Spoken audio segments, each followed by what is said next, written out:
Hello, my self doctor रेहा रकुलिया। मैंने MS obs gynae किया है और MCH मैंने रिप्रोडक्टिव मेडिसिन एंड सर्जरी में किया है। बेसिकली मैं जच्चा बच्चा भी हूँ और निसंतानता की भी स्पेशलिस्ट हूँ।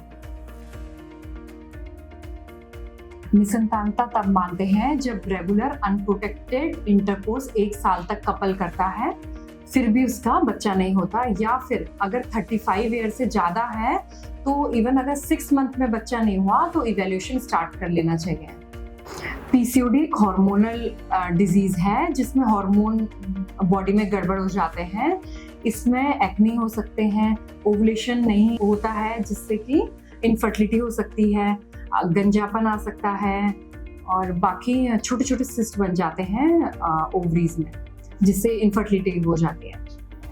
एंडोमेट्रियोसिस उसे बोलते हैं जब यूट्रस की अंदर की जो झिल्ली होती है यानी एंडोमेट्रियम यूट्रस के बाहर चले जाती है, तो उसे एंडोमेट्रियोसिस बोलते हैं। इसमें इंटरकोर्स के समय पेन होता है या फिर पीरियड के टाइम बहुत पेन होता है और ये इनफर्टिलिटी के लिए भी बहुत ज़्यादा इससे एसोसिएशन है।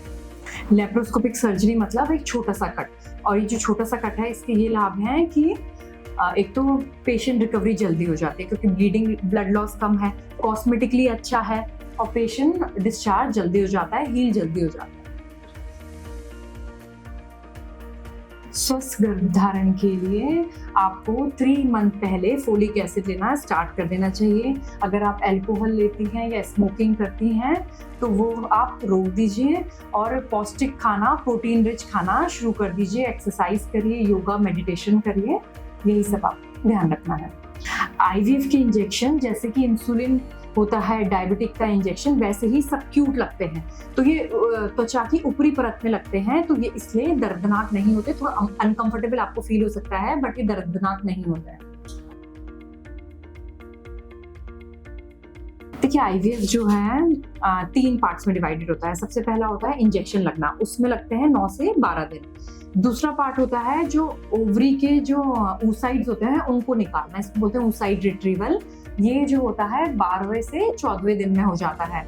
तीसरा पार्ट है जो आपका एम्ब्रियो बना उसको यूट्रस में वापस डालना, तो उसमें आपका 2 टाइप के ट्रांसफर होते हैं, एक होता है फ्रेश ट्रांसफर, एक होता है फ्रोजन ट्रांसफर। अगर ये फ्रेश ट्रांसफर है तो आपको तीसरे या 5वें दिन oocyte रिट्रीवल के वो एम्ब्रियो डाला जाएगा, तो टोटल हो गया 17 दिन।